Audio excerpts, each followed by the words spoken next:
الذي هو بالحق بشيرا ونذيرا وداعيا إلى الله بإذنه سراجا منيرا.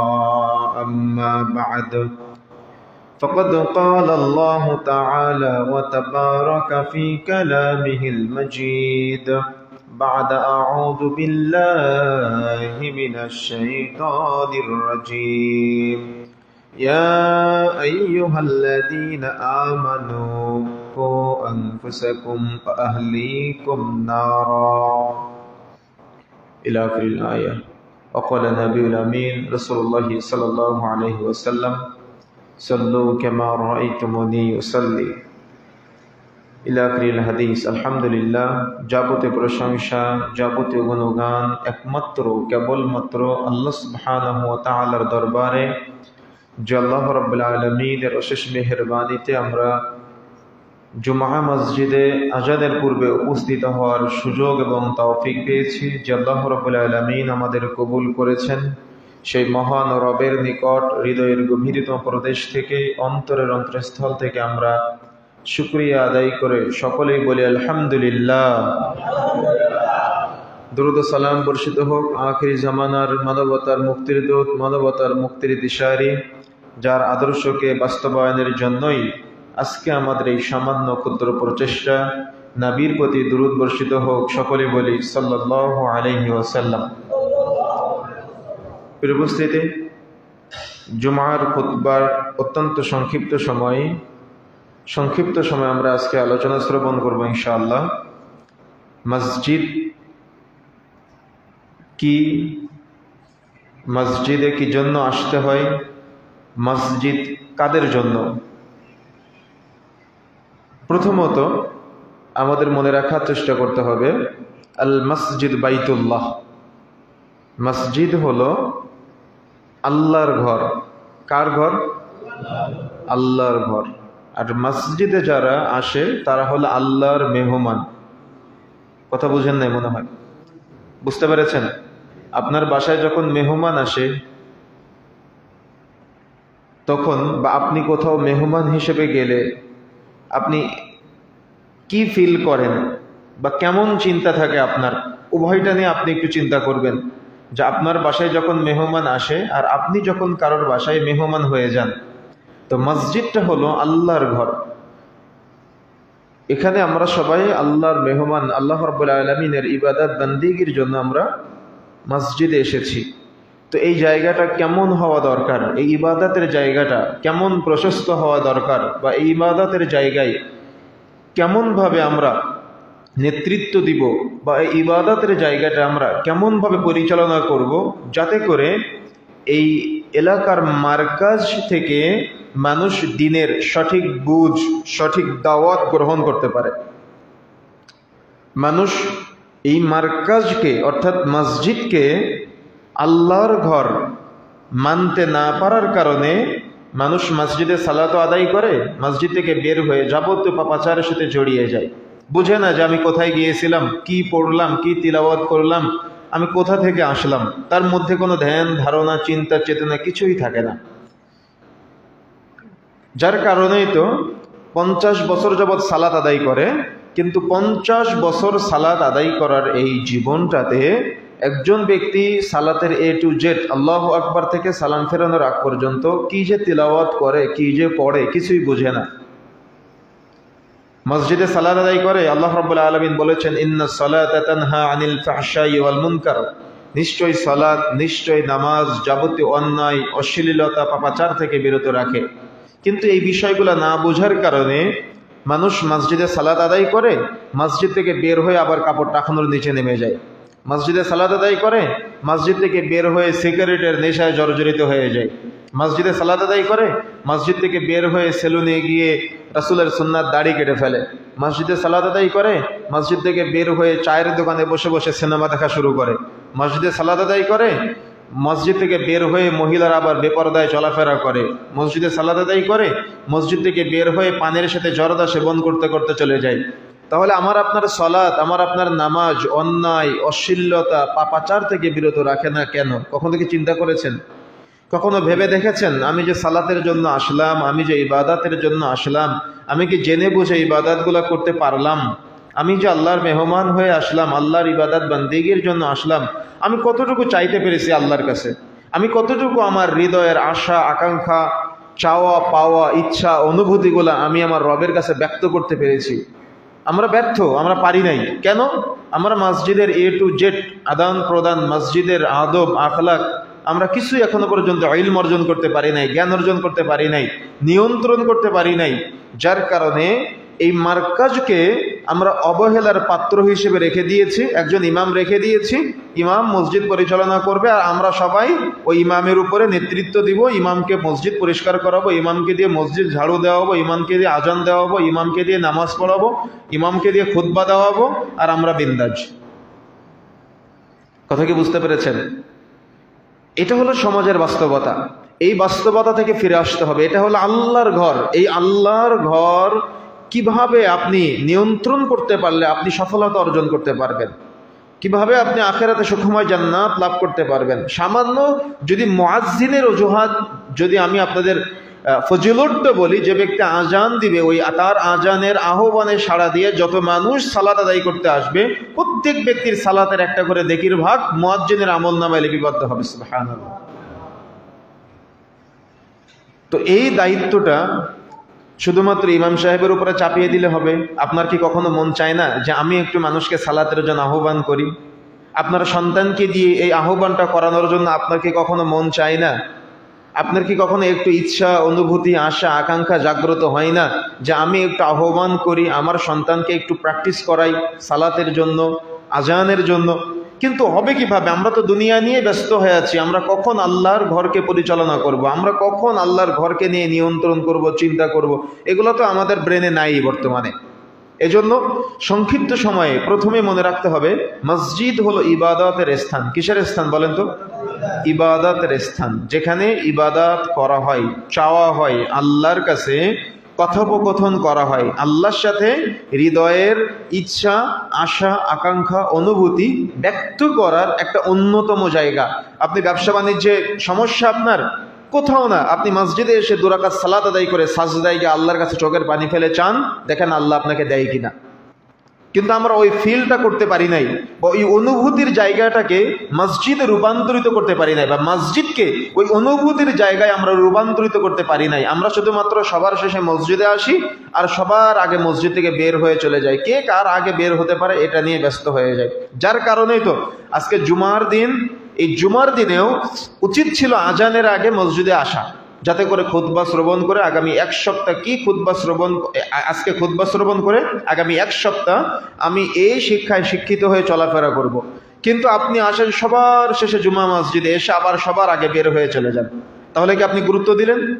আপনার সন্তানকে আপনি মসজিদমুখী করতে পারেন না, ইবাদতের স্থানে আপনার সন্তানকে আপনি পাঠাতে পারেন না, বা আপনার সন্তানকে নিয়ে আসলেও আজকে এক শ্রেণীর মানুষ আছে যারা বাচ্চাদেরকে মসজিদ থেকে বের করে দেওয়ার জন্য পাগল পারা হয়ে যায়। জানি না আপনাদের এলাকায় আছে কিনা, তবে আমি বিভিন্ন জায়গাতে দেখেছি বাচ্চারা যদি মসজিদে এসে একটু কথা বলে, তাহলে বাচ্চাদের অভিভাবকের সাথে বা বাচ্চাদের সাথে অনেকে কর্কশ আচরণ করে। কি আছে আপনাদের এলাকায় এগুলা? তার মানে অতি পরহেজগার, অতি সুফি, অতি আল্লাহওয়ালা, অতি তাকওয়াশীল। আমি তাদেরকে অতি আল্লাহওয়ালা বলি নাই, তারা আল্লাহওয়ালা সাজে, তারা তাকওয়াশীল সাজে, তারা পরহেজগারিতা সাজে। আসলে তারা আল্লাহওয়ালা না, আসলেই তারা পরহেজগার না। যদি হতো তাহলে হাদিসের ভাষা বুঝতো। রাসূলুল্লাহ সাল্লাল্লাহু আলাইহি ওয়াসাল্লাম বলছেন, মুরু আওলাদাকুম বিসসালাতি আহুম আবনাউ 7 সিনিন। তোমাদের সন্তানদের বয়স যখন 7 বছর হবে তখন তাদেরকে সালাতের জন্য প্রশিক্ষণ দাও। 10 বছর বয়স পর্যন্ত প্রশিক্ষণ দিতে হবে। 10 বছর বয়সে সালাত আদায় না করলে প্রয়োজনে প্রহার করো, তাদের বিছানা পৃথক করে দাও। তার মানে একটা বাচ্চার বয়স যখন 7 বছর বয়সে পদার্পণ করবে তখন তাকে সালাতের প্রশিক্ষণ দিতে হবে। 10 বছর পর্যন্ত প্রশিক্ষণ দিবে, 7 থেকে 10 বছর পর্যন্ত। 10 বছর বয়সে সালাত আদায় না করলে পিটিয়ে সালাত আদায় করাতে হবে। কিন্তু দুঃখজনক হলো সত্য যে আজকে আসরের সালাতে মসজিদে মুসল্লি মাত্র 4 জন। এলাকার যুবকরা কোথায়? আপনার সন্তান কোথায়? আর নাই বা কেন? আপনি কি গবেষণা করেছেন কখনো? আপনি কি চিন্তা করেছেন কখনো কেন নাই? কেন সমাজে মসজিদে মুসল্লির সংখ্যা কমে যাচ্ছে? তার একটাই কারণ, বাচ্চাদেরকে ছোট্ট বাল্য অবস্থায় মসজিদ বিমুখ করা। আমাদের মাথার ভিতরে 1 লক্ষ বিলিয়ন সেল আছে। যখন 7 থেকে 10 বছর বয়সে পদার্পণ করে, প্রতিটা বাচ্চার এই সেলগুলো সক্রিয় থাকে। 10 থেকে 12, 12 থেকে 18, এভাবে যত তার বয়স বাড়তে থাকে এই সেল নিষ্ক্রিয় হয়ে যায়, মরে যায়। আপনি আর যাই ঢোকান না কেন আপনি ঢোকাতে পারবেন না, বা ওই সেল আর ধরে রাখতে পারবে না, সেল নষ্ট হয়ে যায়। যেমন আপনি ছোটবেলায় একটা সূরা বা একটা দোয়া মুখস্থ করতে আপনার সময় লাগতো 1 ঘন্টা, আধা ঘন্টা, 10 মিনিট, কিন্তু এখন একটা দোয়া মুখস্থ করতে আপনার সময় লাগে 7 দিন, তাও মুখস্থ হয় না। কেন? ওই সেল নিষ্ক্রিয় হয়ে গিয়েছে, মরে গিয়েছে, যার কারণে আপনি যতই ঢুকানোর চেষ্টা করেন না কেন ওটা আর ঢুকে না। এই জন্য এই সময়টা হলো 7 থেকে 10 বছর বয়সের মধ্যে আপনি যে শিক্ষাটা দিবেন, এই শিক্ষাটা হলো চূড়ান্ত শিক্ষা, এই শিক্ষাটা হলো উত্তম শিক্ষা। রাসূলের হাদিসকে নিয়ে গবেষণা করা হয়েছে। সুতরাং প্রিয় বন্ধুরা আমার, 7 বছর বয়সের একটা বাচ্চা মসজিদে এসে একটু কথা বলেছে, আপনি বাচ্চাকে মসজিদ থেকে বের করে দিলেন, আপনি বাচ্চার অভিভাবকের সাথে কর্কশ আচরণ করলেন, আপনি বাচ্চার সাথে দেখা যাচ্ছে এমনভাবে একটা আচরণ করলেন, বাচ্চা পরবর্তীতে মসজিদে আসতে ভয় পায়। কিন্তু মসজিদে নববীর মতো জায়গায় আপনি যান, সেখানে বাচ্চারা যাতে করে সালাতে আসে, নামাজে আসে, এজন্য খেলনার ব্যবস্থা করা হয়েছে।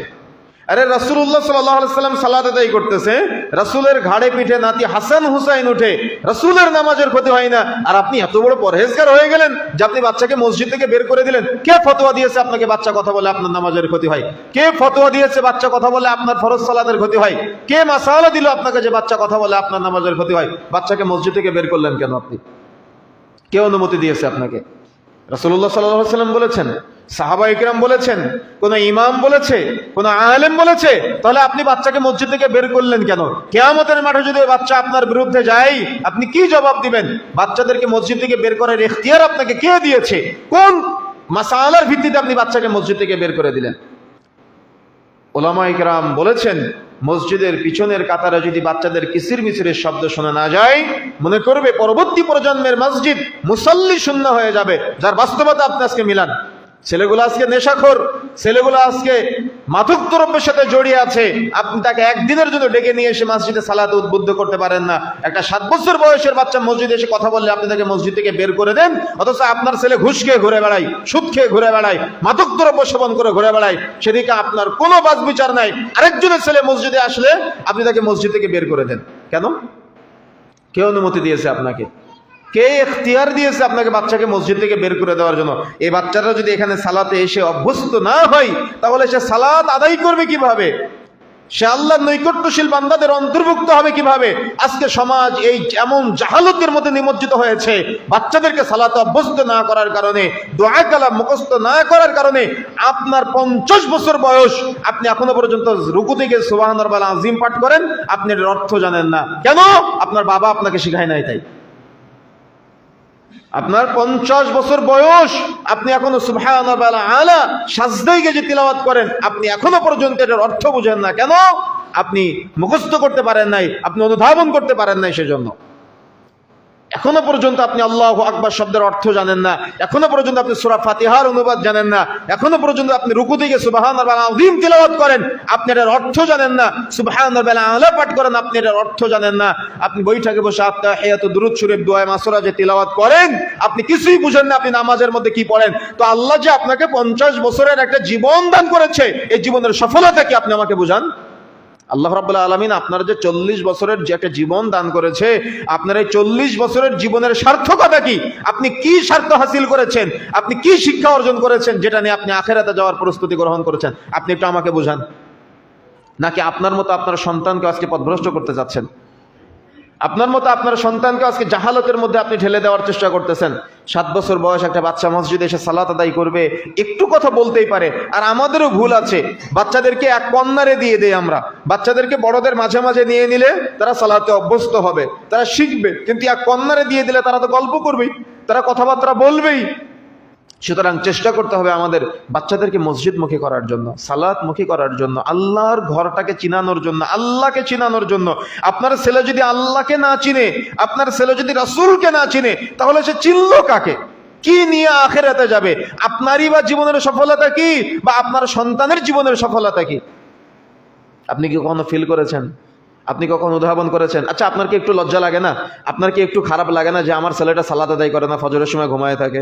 আপনার কি একটু শরম লাগে না যে আমার ছেলেটা জুমার দিন সবার শেষে মসজিদে আসে? আপনার কি একটু লজ্জা লাগে না? লজ্জা কি একদমই নাই যে আমার ছেলেটা সিগারেট খেয়ে ঘুরে বেড়ায়? আমার ছেলেটা এমন চুলের কাটিং দিয়েছে যে চুলের কাটিং উদ্ভট, সামনে এক কালার, ডানে এক কালার, বামে এক কালার, পিছনে এক কালার। আপনার ছেলেকে দেখলে মুসলমানের ছেলে মনে হয় না? আপনার কি একটু লজ্জা লাগে না, একটু শরম লাগে না যে আমার ছেলেটা কোন দিকে যাচ্ছে? আমার ছেলেকে আমি নামাজমুখী করতে পারলাম না, আমার ছেলেকে আমি আল্লাহওয়ালা বানাতে পারলাম না, আমার ছেলেকে আমি ইসলামের সুশীতল ছায়াতলে আমার ছেলেকে আমি পথ দেখাতে পারলাম না। আপনার কি একটু লজ্জা লাগে না, একটু কষ্ট লাগে না? আপনার ছেলে তো গোল্ডেন এ প্লাস না পেলে আপনার ব্যাপক লজ্জা লাগে, শরম লাগে, রাস্তায় বের হতে পারেন না। তো আপনার ছেলে যখন জান্নাতে যেতে পারবে না তখন আপনার কি হবে? আমার কথা কি বুঝতে পেরেছেন? সুতরাং প্রিয় বন্ধুরা আমার, যে কথা বলতে চাচ্ছিলাম, ছোট্ট বাচ্চাদেরকে সালাতে অভ্যস্ত করা এটা হলো পিতামাতার অন্যতম একটা দায়িত্ব। যদি পিতামাতা এই ছোট্ট বাল্য অবস্থায় তার সন্তানকে, তার রবকে চিনাতে না পারে, তাহলে ওই পিতামাতাও ব্যর্থ, ওই সন্তানও ব্যর্থ। এই জন্য আজকে থেকে কোনো বাচ্চা মসজিদে আসলে তাকে মসজিদ থেকে বের করে দিবেন না। অভিভাবকরা অনেক সময় ভয় পায় যে আমার ছেলেটাকে নিয়ে গেলে যদি কথা বলে ফেলে তাহলে অমুকে তো রাগ করবে, তমুকে তো রাগ করবে, এজন্য বাচ্চাকে মসজিদে নিয়ে আসতে চায় না, ভয় পাই। ভয় পেয়ে বাচ্চাদের মসজিদে নিয়ে আসে না। আর যার ফলপ্রেক্ষিতে আজকে আমাদের সমাজের মসজিদগুলা মুসাল্লি শূন্য হয়ে গিয়েছে, মসজিদে মুসাল্লি পাওয়া যায় না।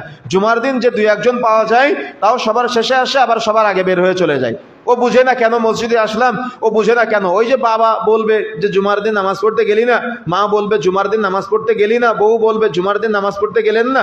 তার মানে ওই মা বাবা ভাই বোনের চাপে মসজিদে আসে, বুঝে শুনে মসজিদে আসার জন্য চেষ্টা করে না। এই জন্য প্রিয় বন্ধুরা আমার, যে কথা বলতে চাচ্ছিলাম, মনে রাখার চেষ্টা করতে হবে আমাদের প্রত্যেকটা বিষয়ের মধ্যে একটা সহনশীলতা আছে, একটা তারতম্য আছে। এই তারতম্য ভেদে যদি আমি আপনি একটা পরিবেশ তৈরি করতে পারি তাহলে একটা সফল পরিবার বা একটা সফল সমাজ গড়তে পারবো। এই জন্য প্রথমেই মনে রাখতে হবে এই মসজিদটা হলো আল্লাহর ঘর, এটা উন্মুক্ত করে দিতে হবে। আর বাচ্চাদেরকে ছোট্ট বাল্য অবস্থায় তাদের জন্য এই শিক্ষা এমনটা দেওয়ার চেষ্টা করতে হবে যাতে করে তারা সালাত মুখী হয়, যাতে করে তারা আল্লাহকে চিনতে পারে, যাতে করে তারা এখান থেকে রাসূলকে চিনতে পারে।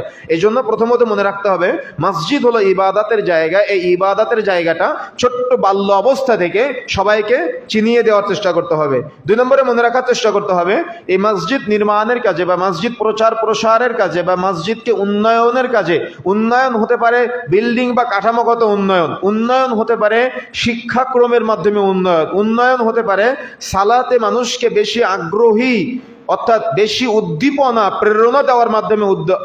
তার মানে দেখা যাচ্ছে মসজিদকে বাড়ানোর জন্য, মসজিদের গুরুত্ব বোঝানোর জন্য বা মসজিদে ইবাদতের জায়গা এটা মানুষকে জানানোর জন্য বা জানান দেওয়ার জন্য এই পরিবেশগুলো আপনি আমি যদি একটু চেষ্টা করি, যেমন স্ট্রাকচারাল, যা দেখা যাচ্ছে মসজিদ একসময় মাটির ছিল, বিল্ডিং হয়েছে, বিল্ডিং হওয়ার পরে টাইলস হয়েছে, ছাদ হয়েছে, এসি হয়েছে। এর সাথে সাথে চেষ্টা করতে হবে মসজিদের মানুষ যারা মুসাল্লি আছে তাদের ঈমানকে বৃদ্ধি করার জন্য। তাদের দেখা যাচ্ছে মসজিদের মুসল্লি যারা আছে তাদের সালাতে বেশি বেশি অভ্যস্ত করার জন্য। যারা মসজিদের মুসল্লি আছে তাদেরকে ইসলামের অন্যান্য যে বিষয়গুলো আছে এমন একটা সোসাইটি গড়ে তুলতে হবে মসজিদকে কেন্দ্র করে, যে এই মসজিদের ইমাম সাহেব যিনি থাকবে, যে বিবাহে গান বাজনা বাজবে ওই বিবাহে মসজিদে কোনো দায়িত্বশীল যাবে না, ওই বিবাহে মসজিদের ইমাম সাহেবও নামাজ পড়াবে, বিবাহ পড়াবে না। কথা বুঝেন না মনে হয়? আমার কথা বুঝতে পেরেছেন? এটা হলো একটা সোসাইটি গড়ে তোলা। তার মানে মসজিদ কেন্দ্রিক এমন একটা কাঠামো বা এমন একটা গঠনতন্ত্র দাঁড় করতে হবে, এটা ইমানদারদের ব্রেনের মধ্যে ঢুকবে, এটা সবার ব্রেনে ঢুকবে না কথাগুলা। এমন একটা সিস্টেম তৈরি করতে হবে যে দোকানে চা বিক্রয়ের পাশাপাশি সিনেমা দেখানো হবে, ওই চায়ের দোকানে ইমাম সাহেবও সাজেস্ট করবে না কাউকে, মসজিদের যারা একনিষ্ঠ ভালোবাসার দায়িত্বশীল আছে তারাও কেউ ওই জায়গাটাকে সাজেস্ট করবে না।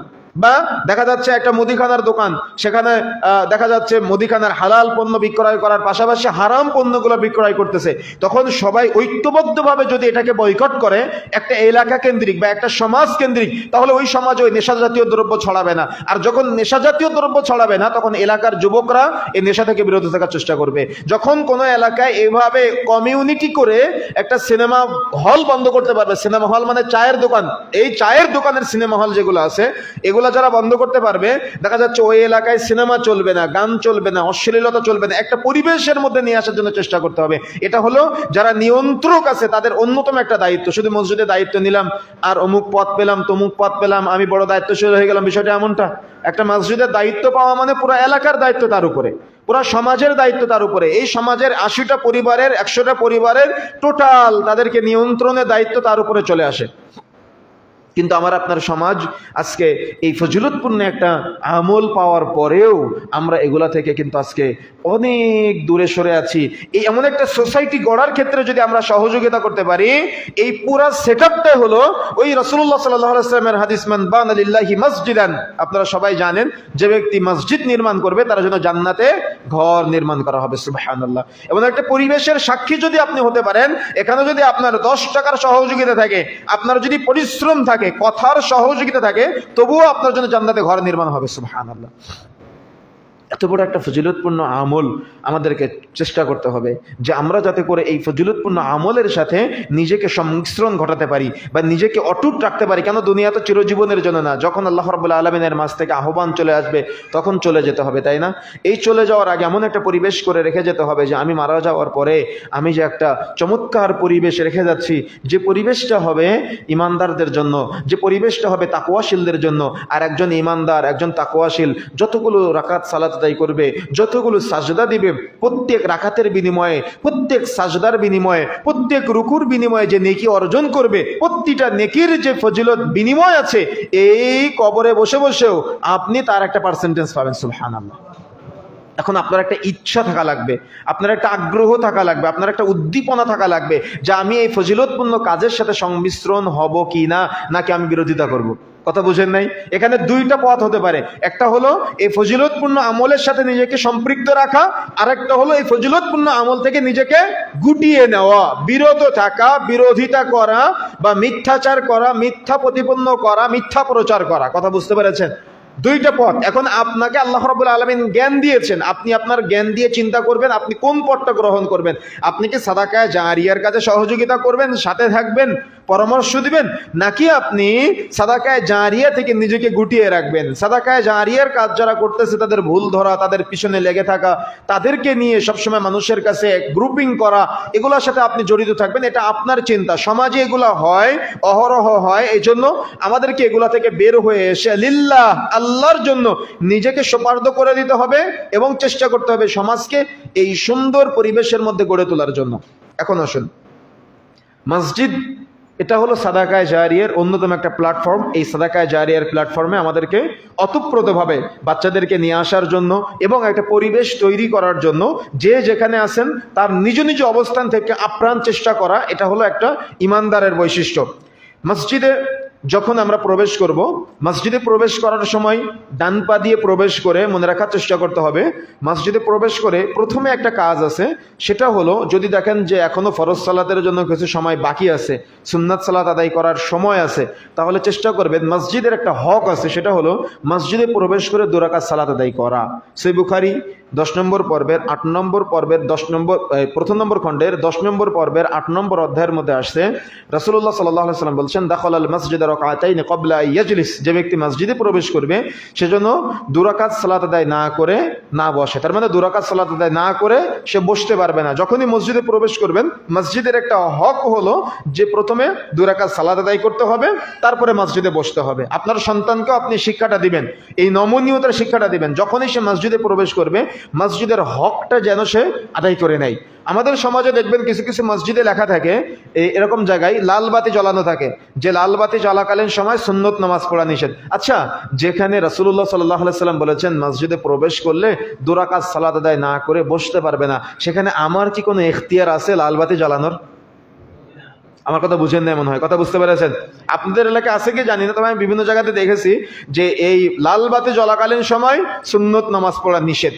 এইভাবে তারা প্রচার করে এবং লেখা পর্যন্ত থাকে। জুমার খুতবা যখন চলে, খুতবা চলাকালীন সময় মসজিদের মধ্যে এসে বসে পড়ে, তারপরে 2 খুতবার মাঝখানে একটা সময় দেয়, ওই সময়ে সুন্নাত সালাত আদায় করে। এগুলা নেহায়াত সুন্নতের বিরোধিতা করা ছাড়া আর কিছুই না। সুন্নতের পক্ষে হলো যখনই আপনি মসজিদে প্রবেশ করবেন তখন আগে 2 রাকাত সালাত আদায় করবেন, তারপর আপনি মসজিদে বসবেন। আপনাকে রাসূলুল্লাহ সাল্লাল্লাহু আলাইহি ওয়াসাল্লাম এই অনুমতি দেয় নাই মানুষের 2 রাকাত নামাজ বন্ধ করার জন্য। কথা বুঝতে পেরেছেন? অর্থাৎ যখনই আপনি মসজিদে প্রবেশ করবেন, আপনি 2 রাকাত সালাত আদায় করবেন, তারপরে আপনি বসবেন। 2 রাকাত সালাত আদায় না করে আপনি মসজিদে বসতে পারবেন না। আর এই কখনো দুঃসাহস দেখানো যাবে না যে লাল বাতি জ্বলাকালীন সময় সুন্নত নামাজ পড়া নিষেধ। লাল বাতি জ্বালিয়ে রাসূলের সুন্নতের বিরোধিতা করার চেষ্টা করবেন না। লাল বাতি জ্বালিয়ে রাসূলের আদর্শের বিরোধিতা করার চেষ্টা করবেন না। যদি আপনি করেন তাহলে রাসূলুল্লাহ সাল্লাল্লাহু আলাইহি ওয়াসাল্লামের হাদিসের বিরোধিতা করার কারণে আপনার ঈমান নষ্ট হয়ে যেতে পারে। আর এখন তো এই ব্যাপারে প্রচুর দাওয়াত হচ্ছে, দাওয়াত পাওয়ার পরেও যদি আপনি এগুলো অটুট রাখেন তাহলে সুন্নতের বিরোধিতা করার কারণে ঈমান নষ্ট হয়ে যেতে পারে, কালিমা পড়ে মুসলমান হতে হবে। এই জন্য সতর্ক হতে হবে, সাবধান হতে হবে। সুন্নতের গুরুত্বের ব্যাপারে আপনি যদি সুন্নাতের গুরুত্ব না দিয়ে বরং সুন্নাতের বিরোধিতা করেন তাহলে কিন্তু ঈমান নষ্ট হয়ে যাবে। কেন জানেন? ঈমান ভঙ্গের মৌলিক 11টি কারণ আছে, তার মধ্যে 7 নম্বর কারণ হলো সুন্নতের বিরোধিতা করা। সাপোজ কোন একটা সুন্নাত আপনি মানতে পারতেছেন না, এটা আপনার ব্যাপক মনে হচ্ছে যে এটা আমার দ্বারা মানা সম্ভব না, তার মানে আপনি পাপের মধ্যে আছেন। কিন্তু আপনি যদি মানতে না পারেন তবুও বিরোধিতা করবেন না। কথা বুঝেন না মনে হয়? আপনি যদি মানতে নাও পারেন তবুও আপনি কি করবেন না? বিরোধিতা করবেন না। কেন? মানতে না পারলে এটা আপনার ঈমানের দুর্বলতা, ব্যক্তিত্বের দুর্বলতা। কিন্তু আপনি বিরোধিতা করলেন মানে রাসূলের বিরোধিতা করলেন, সুন্নতের বিরোধিতা করলেন মানে রাসূলের আদর্শের বিরোধিতা করলেন। এটা প্রত্যেক ক্ষেত্রে, শুধু লালবাতির ক্ষেত্রে না, প্রত্যেক ক্ষেত্রে যখন কোনো সুন্নতের আলোচনা হবে, যখন কোনো সুন্নতের বয়ান হবে, যখন কোনো সুন্নতি কোনো কাজ হবে, যদি আপনি মানতে না পারেন তাহলে আপনি আবার রাগ দেখায়েন না, আপনি আবার ক্ষোভ দেখায়েন না। আপনি ক্ষোভ কাকে দেখাচ্ছেন? আপনি রাগ কাকে দেখাচ্ছেন? আপনি রাগ আমাকে দেখানো মানে রাসূলকে দেখানো।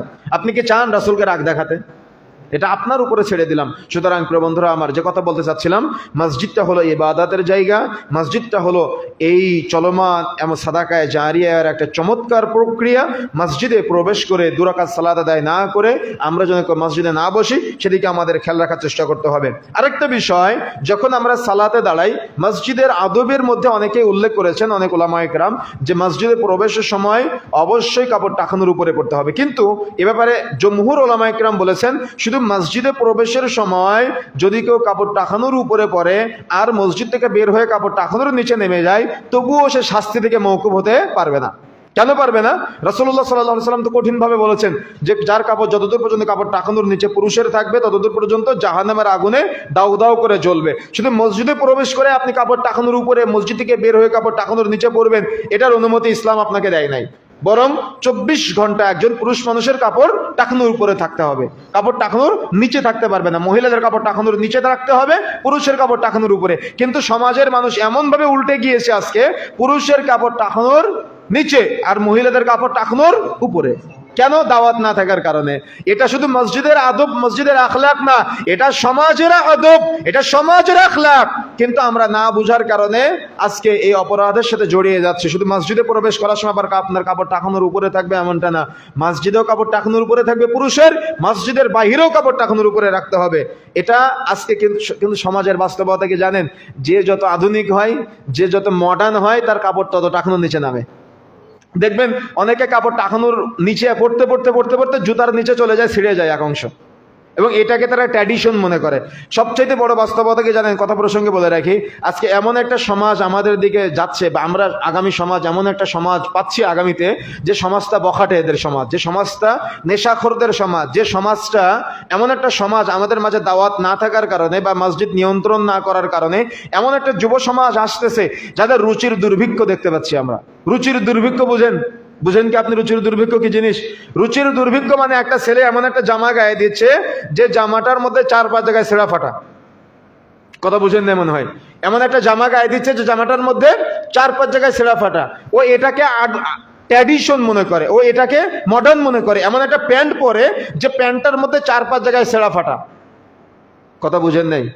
ও দাওয়াত পাবে কিভাবে? ও তো মসজিদে সবার শেষে আসে, আবার সবার আগে বের হয়ে যায়। ও এমন একটা চুলের কাটিং দিয়ে ঘুরে বেড়ায়, তার সামনে এক কালার, পিছনে এক কালার, ডানে এক কালার, বামে এক কালার। তার চুলের কাটিং দেখলে তাকে মুসলমানের ছেলে মনে হয় না। সমাজ এমন ভাবে আজকে জাহালাতের মধ্যে যাচ্ছে। আর সমাজ নিয়ন্ত্রক যারা আছে এরা ঘুমায়, এরা মনে করে আমি দায়িত্ব পেলাম, আমি মুই কি হনুরে, তাই না? কথা বুঝেন না মনে হয়? কথা বুঝতে পেরেছেন?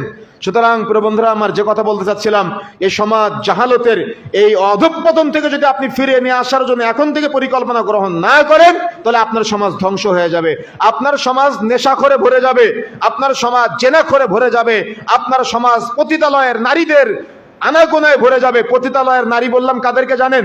যারা টিকটকার, যারা রিলস ভিডিওর মাধ্যমে তাদের চেহারার সৌন্দর্য মানুষের কাছে প্রকাশ করে। এরা কারা? এরা আপনারই মেয়ে, এরা আপনারই ছেলে, এরা আপনারই সন্তান। এরা আজকে মানুষদেরকে, তার মানে আগে তো মানুষ টাকা দিয়ে পতিতালয়ে যেত, কিন্তু লজ্জাজনক বিষয় হলো আজকে আপনার মেয়েটা তার নিজের চরিত্র নিজের টাকা দিয়ে মানুষের কাছে প্রচার করে। কেন এগুলো হচ্ছে? এরা কি মুসলিম না? কেমন মুসলিম, কেমন তাকওয়া, কেমন পরহেজগার। দাওয়াতের প্রভাব জানেন? আমি গত মাসে মদিনায় ছিলাম, একটা দোকানে আছি, খেজুরের দোকান, আমাদের এক দিনী ভাইয়ের, আপনাদের কুমিল্লার মানুষ তিনি। তো ওনার দোকানে আছি, দেখলাম একজন মদিনার একজন নারী, উনি খেজুর কিনতে আসছে, পুরোপুরি পর্দা, হাত মোজা পা মোজা একেবারে ঢিলাঢালা বোরখা পরে উনি আসছে। তো আসার পরে উনি খেজুর কিনতেছে, তো ওনার ছেলেকে দিয়ে জিজ্ঞাসা করছে কোন খেজুরের নাম কোনটা কোনটা কি কি। তো তখন ওই দোকানদার ভাই, যিনি আমাদের দিনী ভাই, উনি আবার বলে দিল ছেলেকে, তখন ছেলে আবার মাকে গিয়ে বলল। তো যখন মহিলা খেজুর নেবে, 1 কেজি খেজুর নিল, তো নেওয়ার পরে টাকাটা আবার ছেলের হাত দিয়ে দিল। তখন আমরা তো এমন পরিবেশে অভ্যস্ত না, পরিবেশটা আমাদের সমাজে ভিন্ন। মহিলারা দোকানে গিয়ে যত কথা বলতে পারে, যত বার্গেনিং করতে পারে, এটা আমাদের সমাজের ট্র্যাডিশন বা আমাদের সমাজের অভ্যস্ত বা পরিবেশ। তো তখন আমি ভাইকে জিজ্ঞাসা করলাম, আপনাদের কুমিল্লার ভাই, তখন বললাম ভাই ওরা কি আসলে অহংকার করে কথা বলে না, না বিষয়টা কিসে কি? তখন বলতেছে না ভাই বিষয়টা এমনটা না, ওরা ওই কণ্ঠের পর্দার হেফাজত নষ্ট যাতে করে না হয় সেই জন্য দোকানদারের সাথে কথা বলে না। কথা বুঝেন নাই মনে হয়। দাওয়াত কি জিনিস বুঝেন? পরিবেশ কি জিনিস? সমাজ কি জিনিস? বা কিভাবে একটা সমাজ পরিবর্তন করা যায়। একটা মসজিদ কমিটি চাইলে পারে একটা সমাজ পরিবর্তনের জন্য, কিন্তু একটা মসজিদ কমিটি, মসজিদের বিশাল বড় সেক্রেটারি মসজিদ থেকে বের হয়ে সিগারেট টানতে টানতে চলে যায়। আপনি রাগ করলে আমার কিচ্ছু করার নাই। কথা বুঝেন নাই? আমার কথা কি বুঝতে পেরেছেন? আপনি এত বড় একটা দায়িত্ব নিয়ে বসে আছেন, আপনি অর্থ সম্পাদক, কিন্তু দেখা যাচ্ছে আপনি সুদখোর। আমার কথা কি বুঝতে পেরেছেন? আপনি বিশাল বড় দায়িত্ব নিয়ে বসে আছেন, আপনি ক্যাশিয়ার, কিন্তু আপনি ঘুষখোর। সমাজের সব ঘুষের ব্যবসা আপনার কাছে, সমাজের সব টেন্ডারবাজির ব্যবসা আপনার কাছে। তাহলে আপনি যে ক্যাশিয়ার হলেন, আপনি যে অর্থ সম্পাদক হলেন, আপনার কাছে কি মসজিদের অর্থ আমানত আছে? ঠিক আছে, আমার কথা বুঝেন নাই মনে হয়। আপনি রাগ করলে আমার কিছু করার নাই, কারণ এটা বাস্তবতা। সমাজের এই বাস্তব চিত্রগুলা আমরা যদি একটু দেখভাল না করি, তাহলে এই সমাজ জাহালতের মধ্যে চলে যাবে। যে জাহালতটা বর্তমানে আমরা দেখতে পাচ্ছি, আমরা ভাবি যে আমরা অনেক কিছু হয়ে গিয়েছি, কিন্তু না, আমাদের সমাজ আজকে জাহালতের মধ্যে নিমজ্জিত। আমাদের সমাজ আজকে অশ্লীলতার অতল গহ্বরে নিমজ্জিত হয়ে আছে, অতল গহ্বরে নিমজ্জিত হয়ে আছে। সুতরাং প্রিয় বন্ধুরা আমার, যে কথা বলতে যাচ্ছিলাম, এই সমাজকে ফিরিয়ে নিয়ে আসার জন্য আমাকে আপনাকে আপ্রাণ চেষ্টা করতে হবে। যদি আপনি আপ্রাণ চেষ্টা না করি, তাহলে আমার এই সমাজ ধ্বংস হয়ে যাবে, আগামীর প্রজন্ম ধ্বংস হয়ে যাবে, মেয়েরা ধ্বংস হয়ে যাবে, যুব সমাজ ধ্বংস হয়ে যাবে, যুবতীরা ধ্বংস হয়ে যাবে। তারা চেহারা প্রদর্শনের মাধ্যমে নোংরা সংস্কৃতিদের ব্রেনে এমনভাবে চলে আসবে। একটা সময় ছিল যখন মেয়েরা মুরব্বীদের দেখলে মাথায় কাপড় দিত, কিন্তু এখন রাস্তায় ছেলেদের দেখলে মাথার কাপড় আরো ফেলে দেয়। আফসোস আপনি রাখবেন কোথায়? এ দুঃখ আপনি রাখবেন কোথায়? এ কষ্ট আপনি রাখবেন কোথায়? একটা সময় ছিল যখন একটা ছেলে পাপ করলে, অর্থাৎ প্রকাশ্যে পাপ করতে লজ্জা পেত, লজ্জা লাগতো তার, কিন্তু পাপ করে প্রকাশ্যে বুক ফুলায় ফুলায় পাপ করে। বর্তমান সমাজে কেন কেন এমনটা হচ্ছে? আমাদের গাফিলতির কারণে, আমাদের অনীহার কারণে, আমাদের অভিভাবকদের ভুল করার কারণে। রাসূলুল্লাহ সাল্লাল্লাহু আলাইহি ওয়াসাল্লাম বলছেন, আল হায়াউ লা ইয়াতি ইল্লা বিখাইর, লজ্জাশীলতা কল্যাণ ছাড়া কিছুই আনয়ন করে না। যেখানে লজ্জা নাই সেখানে কল্যাণ নাই। লজ্জার শিক্ষাটা পাবে কিভাবে? এই একটা লজ্জার ছোট্ট হাদিসের 3টা ব্যাখ্যা আছে। এক, যদি কোনো ব্যক্তি নিজেকে নিজে লজ্জা পায়, তাহলে সে কখনো পাপ করতে পারে না। নিজেকে নিজে লজ্জা পাওয়া মানে যে আমি তো আল্লাহর বান্দা, আমি পাপ করতে পারি না, এই পাপ আমার দ্বারা সম্ভব না, এভাবে নিজেকে নিজে লজ্জা পেতে হবে না, এই পাপ আমি করতে পারি না। নিজেকে নিজে লজ্জা পাওয়ার সাথে সাথে অভিভাবকদের লজ্জা পেতে হবে। তবে নাসরুদ্দিন আলবানী রাহিমাহুল্লাহ আরেকটা পয়েন্ট যুক্ত করেছেন, অভিভাবকদের লজ্জা পাওয়ার সাথে সাথে অভিভাবকরা যেন ছোটদের লজ্জা পায়। বুঝেন নাই মনে হয়? বুঝতে পেরেছেন কি? নিজেকে নিজে লজ্জা পাওয়া, তার মানে আমি যে পাপ করতেছি, আমি তো আব্দুল্লাহ, আমি এই পাপ করতে পারি, আমি তো আব্দুর রহমান, আমি এই পাপ করতে পারি, এটা আমার দ্বারা সম্ভব না, আমার আল্লাহ তো দেখছেন। কথা বুঝেন নাই? তারপরে অভিভাবকদের লজ্জা পাওয়া, যে আমি কি আমার দাদার সামনে পাপ করতে পারি, আমি কি আমার বাবার সামনে পাপ করতে পারি, আমি আমার দাদার সামনে দাড়ি কাটতে পারি, আমি আমার বাবার সামনে সিগারেট খেতে পারি, আমি আমার চাচার সামনে ঘুষ খেতে পারি। কথা বুঝেন না মনে হয়, কথা বুঝতে পেরেছেন? তবে নাসরুদ্দিন আলবানী রহমাতুল্লাহ আরেকটা পয়েন্ট যুক্ত করেছেন, সেটা হলো অভিভাবকরা ছোটদের লজ্জা পাওয়া। এটা হলো মৌলিক একটা গুরুত্বপূর্ণ ব্যাপার। কেন জানেন? এটার মধ্যে গায়রত একটা অন্যতম ইবাদত, গায়রত একটা অন্যতম ইবাদত, বড় ইবাদত। গায়রতটা হলো এখানে লুকায় আছে। অভিভাবকরা যদি ছোটদের লজ্জা না পায়, ছোটরা কখনো অভিভাবকদের সম্মান করবে না, ছোটরা কখনো অভিভাবকদের লজ্জা পাবে না। তার মানে বাবা যদি ছেলের সামনে সিগারেট খায়, তাহলে সন্তান সিগারেটখোর হবেই। বাবা যদি ছেলের সামনে সুদ খায়, সন্তান সুদখোর হবেই। বাবা যদি ছেলের সামনে ঘুষ খায়, ছেলে ঘুষখোর হবেই। বাবা যদি ছেলের সামনে মিথ্যা বলে, ছেলে মিথ্যুক হবেই। মা যদি মেয়ের সামনে বেপরদায় চলে, মেয়েও বেপরদায় চলবে। এটা হলো চূড়ান্ত বাস্তবতা। এজন্য অভিভাবকরা যদি ছোটদের লজ্জা না পায়, তাহলে ছোটরা কখনো অভিভাবকের সামনে, বড়দের সামনে পাপ করা থেকে বিরত থাকবে না। আমার কথা বুঝতে পেরেছেন? আমার কথা বুঝতে পেরেছেন? বাস্তবতা বলবো। বাস্তবতা হলো, আপনি আপনার একলারামপুর, এই যে আপনি একটা বাজার আছে সম্ভবত আপনাদের, আপনি যখন বাজারে যান তখন দেখেন আপনার বয়স হলো 40 বছর, আর আপনার এলাকার একটা 20 বছর বয়সের ছেলে ও দোকানে, চায়ের দোকানে গিয়ে মুরব্বীকে বলতেছে, মুরব্বী একটা সিগারেট দেন। নেওয়ার পরে ও সবার সামনে সিগারেটটা ধরায়, ও সিগারেটটা গালে দেয়, আবার ধোঁয়াটা আপনার নাকে মুখে ছুঁড়ে ফেলে দেয়। আমি বললাম, আপনার নাকে মুখে কেন জানেন? ও আপনাকে তো লজ্জা পায় না। ওর পাশে আপনি, তার বাবা দাঁড়িয়ে আছেন, ও তোয়াক্কা করে না। ওর পাশে কোনো মুরব্বী দাঁড়িয়ে আছে, তোয়াক্কা করে না। ওর পাশে ওর মা দাঁড়িয়ে আছে, তোয়াক্কা করে না। ওর পাশে ওর বাবা দাঁড়িয়ে আছে, তোয়াক্কা করে না। ওর পাশে ওর সন্তান দাঁড়িয়ে আছে, তোয়াক্কা করে না। ওর পাশে আলেম উলামা দাঁড়িয়ে আছে, তোয়াক্কা করে না। ওর পাশে ইমাম সাহেব দাঁড়িয়ে আছে, তোয়াক্কা করে না। ও সিগারেট খায় আর জান্নাতের দিকে ধোঁয়া ছেড়ে দেয়। ও পাপ করে, কিন্তু বুক ফুলিয়ে পাপ করে, লোক দেখিয়ে দেখিয়ে পাপ করে, গর্ব করে পাপ করে। তাহলে কি লজ্জা আছে? লজ্জার শিক্ষা নাই কেন? আমার কথা কি বুঝতে পেরেছেন এবার বিষয়টা? ও পাপ করে কিন্তু মানুষকে দেখায় দেখায় পাপ করে, ও পাপ করে কিন্তু বুক ফুলায় পাপ করে। কেন? আমরা পরিবেশ তৈরি করে দিয়েছি তাই। পরিবেশটাই এমন, সমাজটাই এমন হয়ে গিয়েছে। সুতরাং এ সমাজ পরিবর্তনের জন্য, আদর্শ সমাজ গঠনের জন্য আমাকে আপনাকে এখন থেকে প্রচেষ্টা চালিয়ে যেতে হবে। যদি আপনি প্রচেষ্টা না চালাই, তাহলে সমাজ ধ্বংস হয়ে যাবে, এ রাষ্ট্র ধ্বংস হয়ে যাবে। এ সমাজে একদিন দেখবেন শুধু সিগারেট খোর আর সিগারেট খোর, যেদিকে তাকাবেন সেদিকে বেপর্দা, যেদিকে তাকাবেন সেদিকে পাপাচার, যেদিকে তাকাবেন সেদিকে সিনেমা হল, যেদিকে তাকাবেন সেদিকে অশ্লীলতা, নোংরামি, মাদক দ্রব্যের ছড়াছড়ি। সুতরাং পরিবর্তনের জন্য আমাকে আপনাকে এখন থেকে চেষ্টা করতে হবে, প্রচেষ্টা গ্রহণ করতে হবে। সুতরাং প্রিয় বন্ধুরা আমার, মনে রাখার চেষ্টা করতে হবে আমাদের যে, তাহলে মসজিদে প্রবেশের সময় আমরা যেন ভদ্রতার সাথে, শালীনতার সাথে আমরা যেন মসজিদের বাহিরেও কাপড় টাকানোর উপরে পড়ি, মসজিদের ভিতরেও কাপড় টাকানোর উপরে পড়ি। আমাদের মা এবং বোনেরা মসজিদের বাহিরেও কাপড় টাকানোর নিচে, মসজিদের ভিতরেও কাপড় টাকানোর নিচে পড়বে, এটাই চূড়ান্ত। সুতরাং এই বিষয়টা আমাদের উপলব্ধি করার চেষ্টা করতে হবে। তারপরে অন্যতম একটা পয়েন্ট, সেটা হলো ইমাম নিয়োগ দেওয়া। মসজিদের ইমাম নিয়োগ দেওয়া। আপনার মসজিদে আপনি কেমন ইমাম নিয়োগ দিবেন, এটা অত্যন্ত গুরুত্বপূর্ণ একটা বিষয়। ইমাম নিয়োগ দেওয়া, ইমাম মানে হলো নেতা। যদিও আমাদের সমাজে প্রতিটা মসজিদে 2টা করে নেতা থাকে। কথা বুঝেন নাই? ইমাম শব্দেরও যে অর্থ, সভাপতি শব্দেরও একই অর্থ, প্রধান শব্দেরও একই অর্থ। কথা বুঝেন না মনে হয়? আপনি কখনো বিশ্লেষণ করেছেন কি আমি জানি না। আমার কথা বুঝতে পেরেছেন? শরীয়তের পরিভাষায় ইমাম শব্দেরও যে অর্থ নেতা, ইমাম মানে কি? নেতা। সভাপতি মানে কি? নেতা। মসজিদ প্রধান মানে কি বলেন তো? নেতা। তো এই ইমাম নিয়োগ করার ক্ষেত্রে শরীয়তের অনেকগুলো বিষয় আছে। তার মধ্যে অন্যতম একটা হলো, ইমামের মসজিদ নিয়ন্ত্রণের যোগ্যতার ক্ষেত্রে প্রথমত সালাতের জন্য কিরাত বিশুদ্ধ হতে হবে। কথা বুঝতে পেরেছেন? কিরাত বিশুদ্ধ হতে হবে। সালাতের জন্য মনে রাখার চেষ্টা করতে হবে ইমাম বিশুদ্ধ পদ্ধতিতে সালাত আদায় করে কিনা, তার মানে সহি পদ্ধতিতে সালাত আদায় করে কিনা, ইমাম কোনো বিদআতের সাথে সম্পৃক্ত আছে কিনা, ইমাম কোনো দেখা যাচ্ছে শিরকের সাথে সম্পৃক্ত আছে কিনা। অনেক মসজিদ আছে ইমাম নামাজও পড়ায় আবার তাবিজও দেয়, ওই ইমামের পেছনে নামাজ হবে না। কথা বুঝেন না মনে হয়? এ ব্যাপারে কথা স্পষ্ট, বক্তব্য স্পষ্ট। কোন মুশরিকের পিছনে নামাজ হবে না। যে তাবিজ দেয় সে হলো মুশরিক, আর মুশরিকের পিছনে কখনো নামাজ হবে না। এজন্য যে মসজিদের ইমাম সিগারেট দেয়, যে মসজিদের ইমাম তাবিজ দেয়, ওই মসজিদের ইমামকে পরিবর্তন করতে হবে। কথা বুঝতে পেরেছেন? তবে আলহামদুলিল্লাহ আপনাদের তো একজন ইমাম পেয়েছেন, খতিব পেয়েছেন, আলহামদুলিল্লাহ। বাংলাদেশে পরিচিত একটা ছেলে, আলেমে দিন সজীব মাহমুদ সালাফি, আমাদের অনেক ভালোবাসার একটা ছেলে, আলহামদুলিল্লাহ।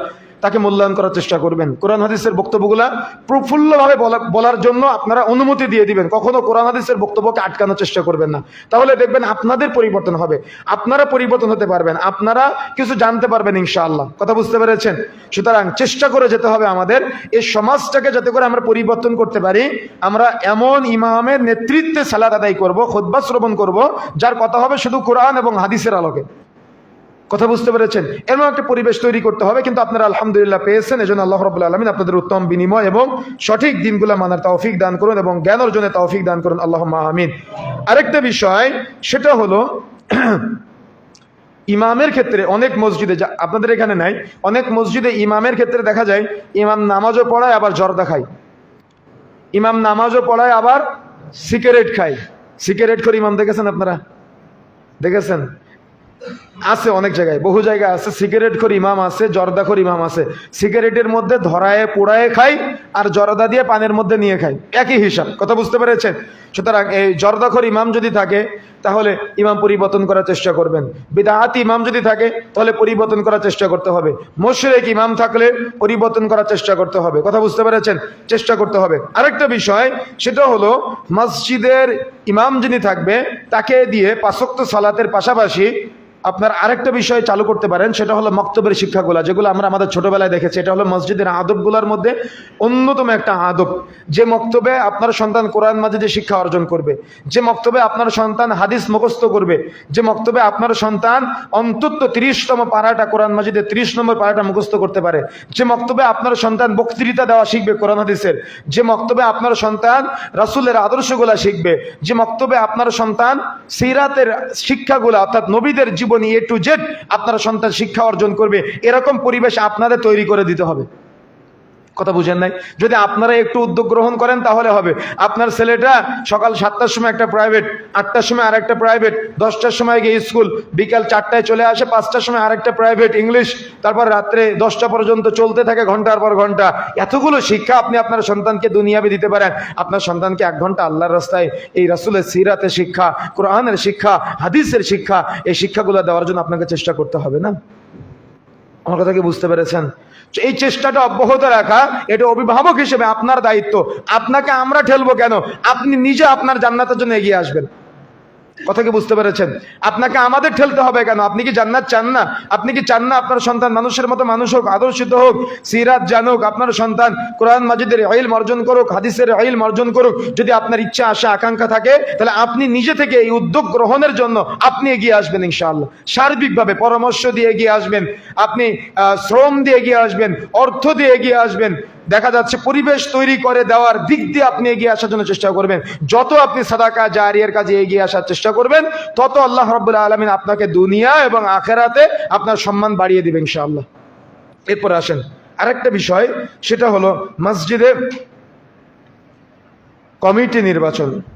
কারা মসজিদের দায়িত্বশীল হবে? মসজিদ মানে কি বলেন তো? কার ঘর? মসজিদটা হলো বাইতুল্লাহ, মসজিদটা হলো বাইতুল্লাহ, মসজিদটা হলো আল্লাহর ঘর। এই আল্লাহর ঘরের নেতৃত্ব দেওয়া, এটা কি আপনি চারটিখানি ব্যাপার মনে করেন? আমার কথা বুঝেন না মনে হয়। এই নেতৃত্ব নিয়ে আজকে আমাদের সমাজে বিভিন্ন মসজিদে কি হয় জানেন? আমি জানি না এদিকে আছে কিনা, তবে আমাদের খুলনা সাতক্ষীরাতে আমরা দেখেছি যে মসজিদে নির্বাচন হয়, গণতন্ত্রের মসজিদ হয়ে গিয়েছে এখন। তার মানে যদি এলাকার 100টা পরিবার থাকে, 100 পরিবারের দেখা যাচ্ছে 200 প্রাপ্ত বয়স্ক ব্যক্তি আছে। এই 200 ব্যক্তির মধ্যে টোকেন দেওয়া হয়, কে কাকে সভাপতি হিসেবে দেখবে, কে কাকে সেক্রেটারি হিসেবে দেখবে, কে কাকে অর্থ সম্পাদক হিসেবে দেখবে। এই পোস্টার টানানো হয়।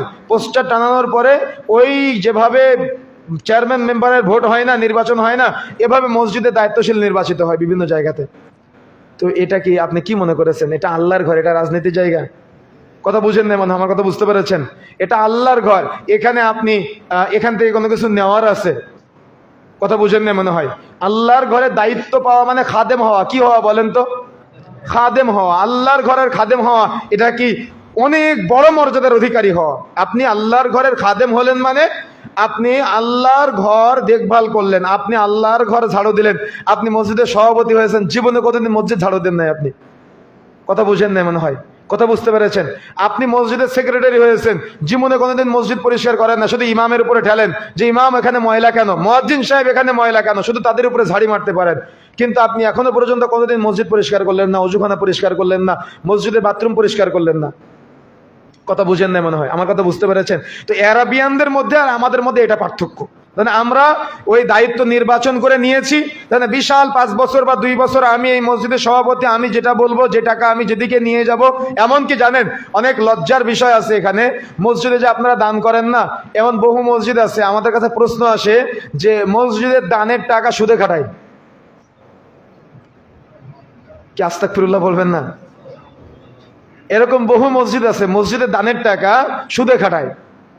তো এই যে সমাজের বাস্তব চিত্র, আমাদের এই বাস্তব চিত্র থেকে আমাদের নতুন একটা সমাজ গড়তে হবে না, নতুন একটা পরিবেশ তৈরি করতে হবে না? এই নতুন পরিবেশ তৈরি করার জন্য আমাকে আপনাকে আপ্রাণ চেষ্টা করতে হবে। সুতরাং প্রবন্ধুরা আমার, মসজিদ দায়িত্বশীল নির্বাচনের ক্ষেত্রে প্রথম যে পয়েন্ট ওলামায়ে কেরাম নির্বাচন করেছেন, লাজনা দায়মা থেকে আমরা যেটা পাই, সেটা হলো তাকে মুখলেস হতে হবে। মুখলেস বুঝেন? মুখলেস বুঝেন? ইখলাস সম্পূর্ণ হতে হবে।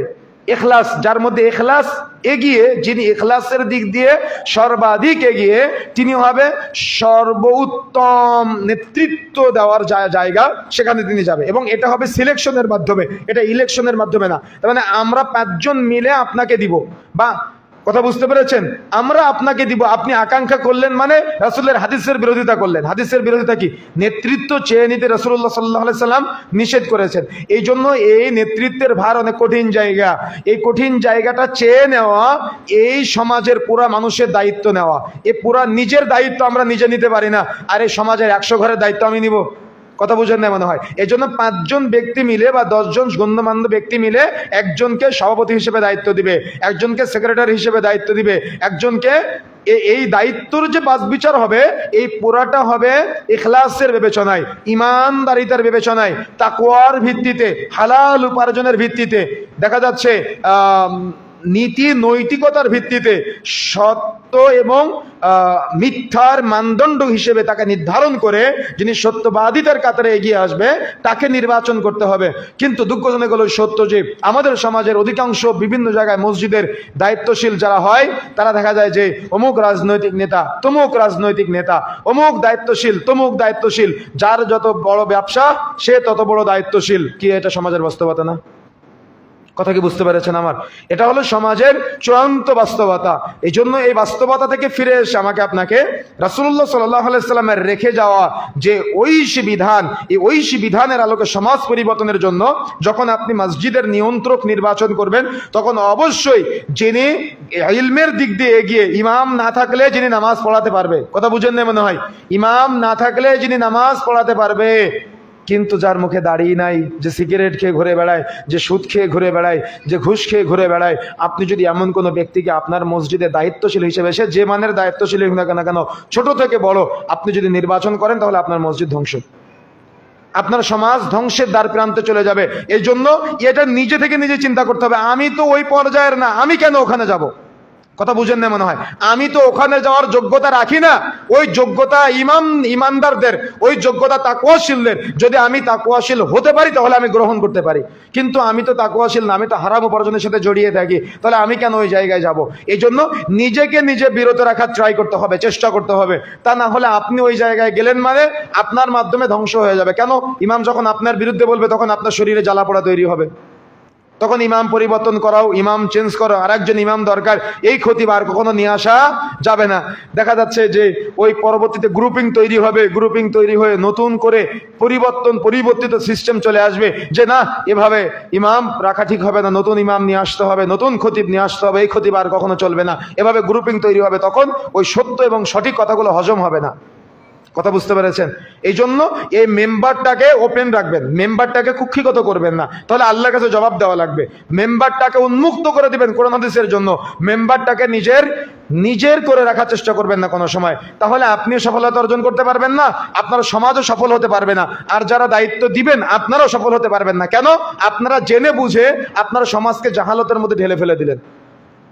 এই জন্য প্রিয় বন্ধুরা আমার, আমাকে আপনাকে এই সঠিক এবং সত্য কথাগুলা মানুষের কাছে বলার জন্য যে স্পৃহা, যে ইচ্ছা, আশা, আকাঙ্ক্ষা, আগ্রহ আছে, এর মূল হলো জ্ঞান, ইলম। এই জন্য জ্ঞান অর্জনের বিকল্প নাই। আর জ্ঞান অর্জনের জন্য জুমার দিন সবার আগে মসজিদে আসতে হবে এবং চেষ্টা করতে হবে মনোযোগ সহকারে খুতবা শ্রবণের জন্য।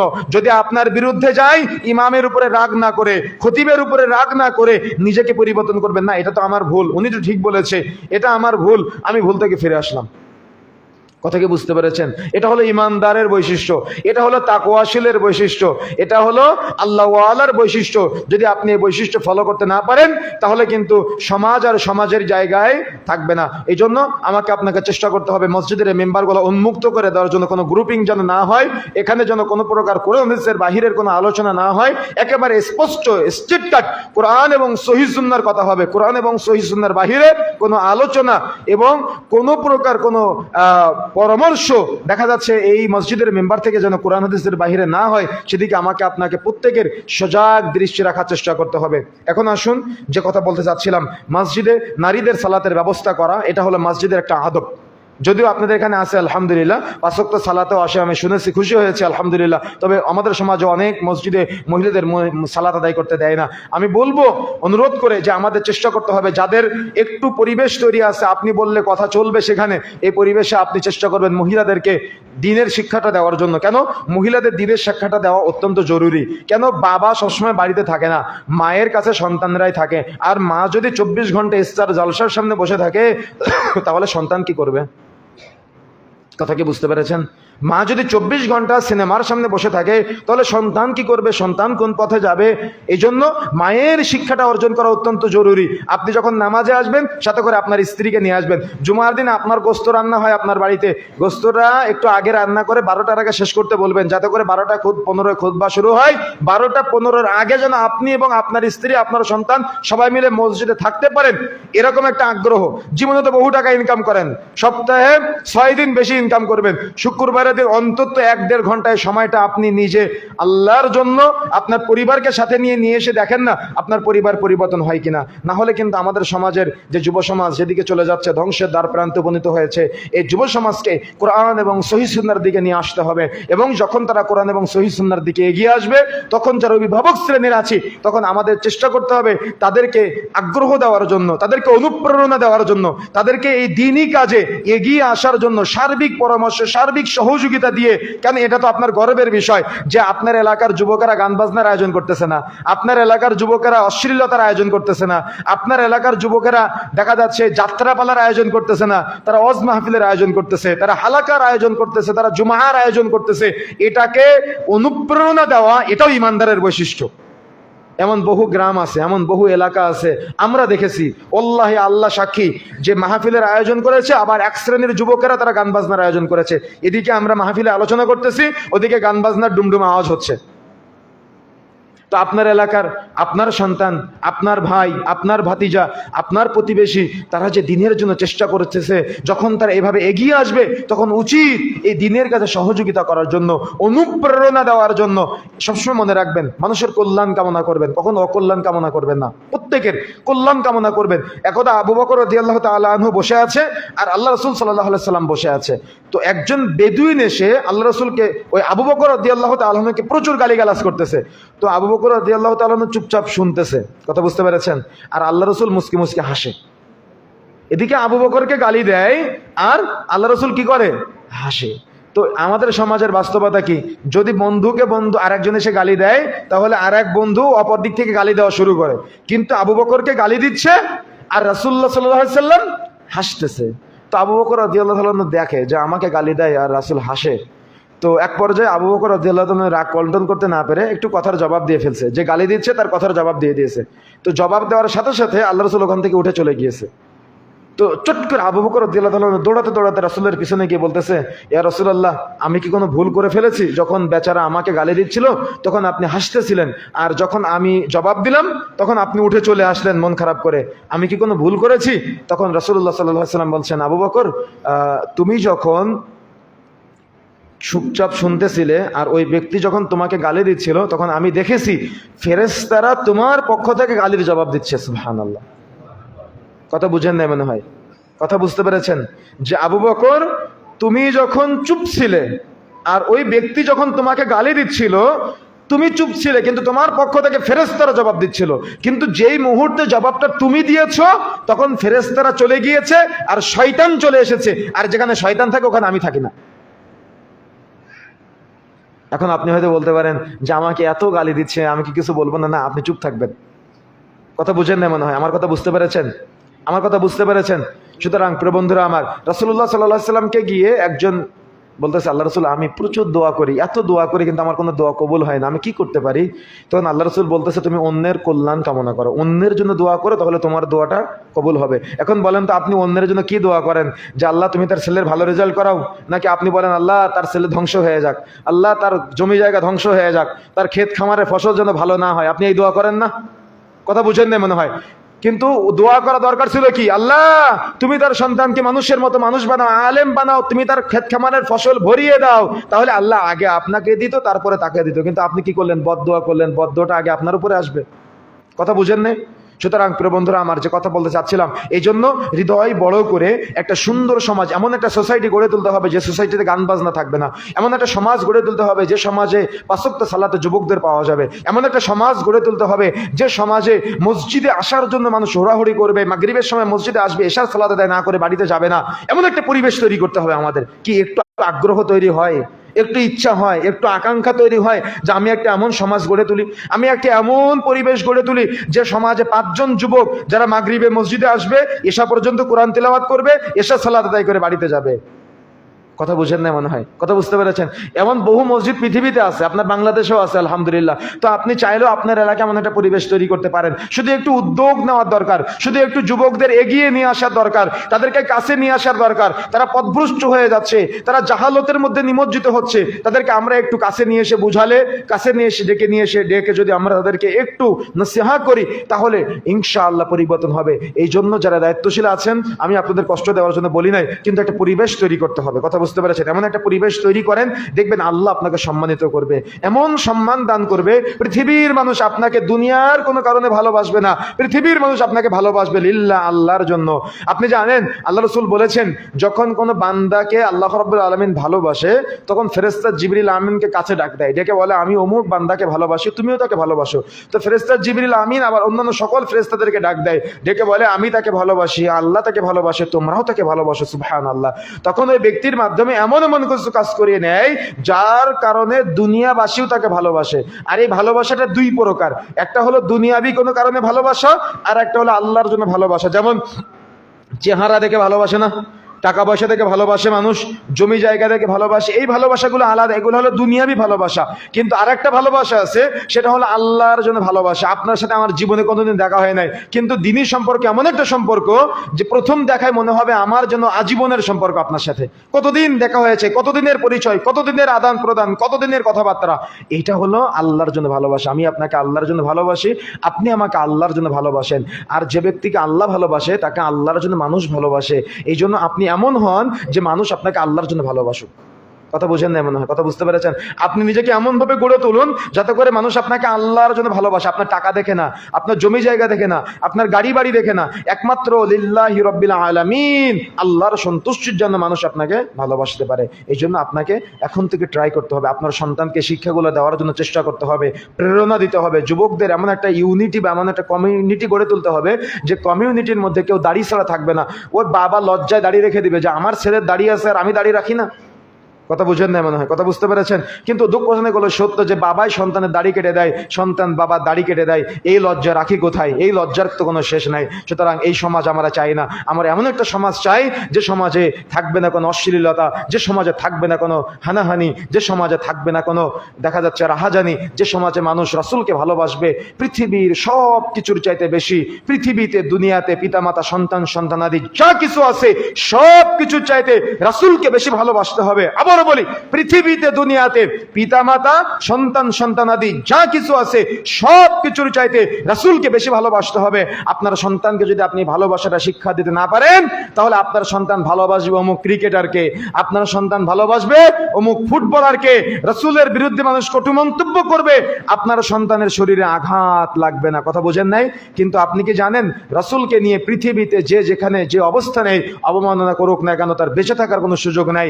সুতরাং এই স্পৃহা, এই অনুপ্রেরণা, এই আগ্রহ আপনার সন্তানের হৃদয়ে থাকতে হবে যে আমার রাসূলকে পৃথিবীর সব থেকে ভালোবাসার পাত্র হিসেবে গ্রহণ করার। যদি আপনার সন্তান এই অন্তত একটা শিক্ষা অর্জন করতে পারে, তাহলে আপনার সন্তানের জীবন সফল। আর যদি আপনার সন্তান এই শিক্ষাটা অর্জন করতে না পারে, তাহলে দুনিয়াতেও ব্যর্থ, আখিরাতেও ব্যর্থ। আল্লাহ রাব্বুল আলামিন আমাদের সবাইকে বোঝার তৌফিক দান করুন। আল্লাহুম্মা আমিন। আলহামদুলিল্লাহ আলহামদুলিল্লাহি নাহমাদুহু ওয়া নাস্তাঈনুহু ওয়া নাস্তাগফিরুহু ওয়া নু'মিনু বিহি ওয়া নাতাওয়াক্কালু আলাইহি ওয়া নাউযু বিল্লাহি মিন শুরুরি আনফুসিনা ওয়া মিন সাইয়্যাতি আ'মালিনা মান ইয়াহদিহিল্লাহু ফালা মুদিল্লা লাহু ওয়া মান ইউদ্লিলহু ফালা হাদিয়া লাহু ওয়া নাশহাদু আন লা ইলাহা ইল্লাল্লাহু ওয়াহদাহু লা শারীকা লাহু ওয়া আশহাদু আন্না মুহাম্মাদান আবদুহু ওয়া রাসূলুহু আল্লাযী আরসালাহু বিল হাক্কি বাশীরান ওয়া নাযীরা ওয়া দা'iয়ান ইলাল্লাহি বিইذনিহি ওয়া সিরাজাম মুনীরা। আম্মা বা'দু ফাকাদ ক্বালা আল্লাহু তাআলা ওয়া তাবারাকা ফি কালামিহিল মাজিদ বা'দা আউযু বিল্লাহি মিনাশ শাইতানির রাজীম। ইয়া আইয়ুহাল্লাযীনা আমানু সাল্লু আলাইহি ওয়া সাল্লিমু তাসলিমা। আল্লাহুম্মা সাল্লি আলা মুহাম্মাদিন ওয়া আলা আলি মুহাম্মাদ কামা সাল্লাইতা আলা ইব্রাহিম ওয়া আলা আলি ইব্রাহিম ইন্নাকা হামিদুম মাজিদ। আল্লাহুম্মা বারিক আলা মুহাম্মাদিন ওয়া আলা আলি মুহাম্মাদ কামা বারাকতা আলা ইব্রাহিম ওয়া আলা আলি ইব্রাহিম ইন্নাকা হামিদুম মাজিদ। রব্বিরহামহুমা কামা রাব্বায়ানি সাগীরা রব্বিরহামহুমা কামা রাব্বায়ানি সাগীরা রব্বিরহামহুমা কামা রাব্বায়ানি সাগীরা রব্বিরহামহুমা কামা রাব্বায়ানি সাগীরা। আল্লাহুম্মা কফিনি